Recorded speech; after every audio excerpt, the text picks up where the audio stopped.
it's another Grand Slam win for England. Their third one in a row and their sixth title win in a row, which leads to some questions. Can anybody beat this England team? But that is for another day. For now, we're going to get really stuck into the games from the weekend. So let's look at the France-England game. This is one that for years has been seen as the final. Le Crunch, the one that everybody wants to watch. And with another record-breaking crowd, it was looking like it was going to be just that. England, who have carved up with their backs all tournament, played a slightly different tactic against France. They kicked a lot more and they kept it in the pack. This was shown in their first tries being through forwards instead of the likes of Kildern, Dow and Breach that we're used to seeing on the scoreboards. And when it came down to the battle of the packs, that was one that England won. Mjord Muir getting the first try and Alex Matthews getting the second. And at this point, it was starting to look ominous for France, just 15 minutes in and nearly as many points down. But France pulled something magical out. They got Gabriel Vernier, who's had a fantastic tournament, on a lovely out-to-in line to score. Now this is where the two sides differ. England, off the back of a score, are hungry. They go and score again.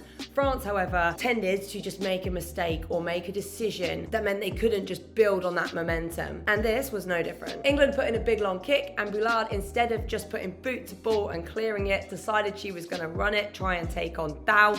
And she did a back inside pass, which Meg Jones read really, really well, got the intercept, got the score. And this really took the sting out of France's attack. You could see it in the body language of the players. They were just trying everything, but those errors really adding up and harming them. So England with a comfortable lead at half time, France would have known they had to come out and bring something different. What they definitely wouldn't have wanted was what happened just 3 minutes into the second half. Kalfawi, the tight head prop, who's been fantastic all tournament, received a yellow card, which was later upgraded to a red in the bunker, for a high clear out spotted by the TMOs. She was clearly gutted about it when they zoomed in on her face to see the reaction, as were the team, because they were now going to have to play with 14 for nearly a full half against a formidable England side. Now this has to be said, it's the one time where England didn't put the foot on the throat, a phrase which they've used a lot about how they want to play. France down to just 14 players, England with a comfortable lead. You would have expected them to really go for it. Instead, it was France that had the attack. Bourdon Sansus from scrum half was fantastic. She was playing at a different tempo and causing all sorts of problems. And the scoreline remained unchanged for quite some time. That is until Marine Ménager went over for her second try, scoring in the first half, scoring again in the second half with just 14 players on the pitch. So this was huge, not only for France, but for other teams to see it is possible to score against England whilst only having 14 players. But England definitely didn't want to finish their Grand Slam win on a try against them. So Alex Matthews, player of the match, worked really, really hard, worked from one side of the pitch to the other to score for her team. And Holly Aitchison's kicking was fantastic all game.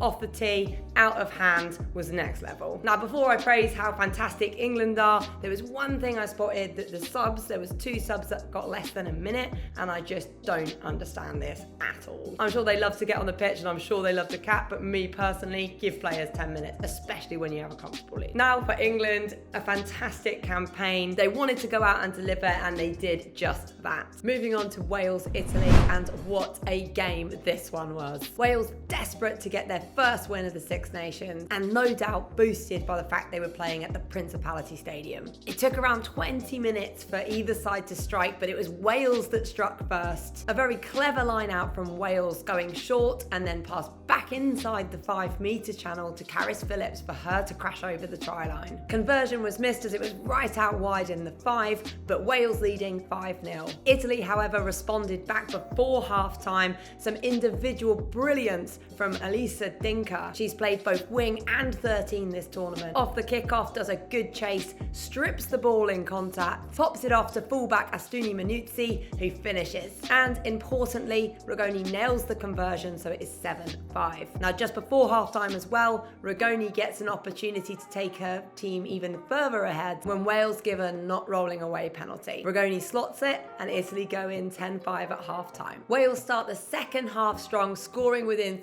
3 minutes through their dominant pack to take the lead. They then extend that lead with a 3-point penalty of their own, leading 15 points to 10 at this point. Italy respond with not one but 2 tries out in their backs, both of which in the far left-hand corner, which meant that they weren't converted. So this is now 20 points to 15 with Italy in the lead. With 3 minutes to go, Wales are on the attack, desperate to get that winning try, knowing that a score in the corner is probably not going to be good enough to take the win, would only mean a draw. So their forward pack worked really hard to get in tight, and it was Tuipulotu who went over the try line right under the stick. An easy conversion for Claykie George to take, but those can sometimes be the really hard ones. All the pressure was on her shoulders to take the win, and she nailed it. So to summarize that game, super exciting one. Wales worked so hard. You could see how much it meant to them. Italy showing some flair, but unfortunately for them, falling short. And finally, to Ireland-Scotland. So much at stake on this game. Not only does third place in the Six Nations mean you automatically qualify for World Cup, you also go through to WXV1. So a massive amount on the line in this winner-takes-all game. Now, the weather and hailstones were appalling, and it would be fair to say that both sides struggles with the conditions for the first half. Scotland, however, doing what they do best, and they strike first with a driven line-out maul try scored by Martin. But it was the second half where this game got really interesting. Ireland scoring within minutes. Started off by a lovely boot by O'Brien, cross kick to the corner, followed by a beautiful chase.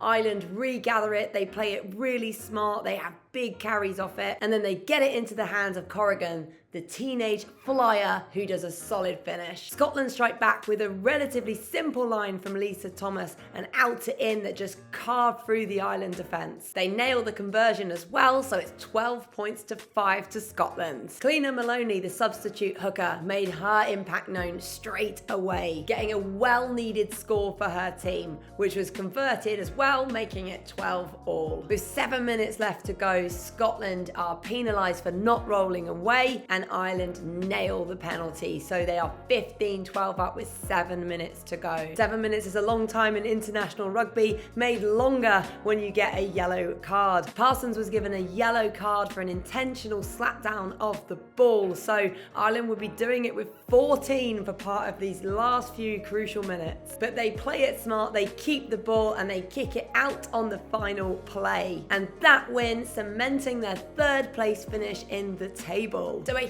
huge improvement from last year where they were bottom of the table. And also remember, this now means they qualify for World Cup, and instead of being in WXV3, they jump straight up to WXV1. So a huge win for them, and a very positive step to see how far they've come. So to summarise this year's Six Nations, England, relentless and ruthless, topping the table for the 6th time in a row. France in at second, looking very promising, but just cannot get that consistency that they are going to need to beat the top sides in the world. Ireland finishing third, securing their place into the World Cup and into WXV1. Fantastic for them, and showing huge amount of potential with such a young side to show where they can go. Scotland in at fourth with some impressive performances, winning away at Wales and away in Italy for the first time in years. Italy in fifth, and for me personally in terms of predictions, have ruined things for me this year. And Wales at the bottom,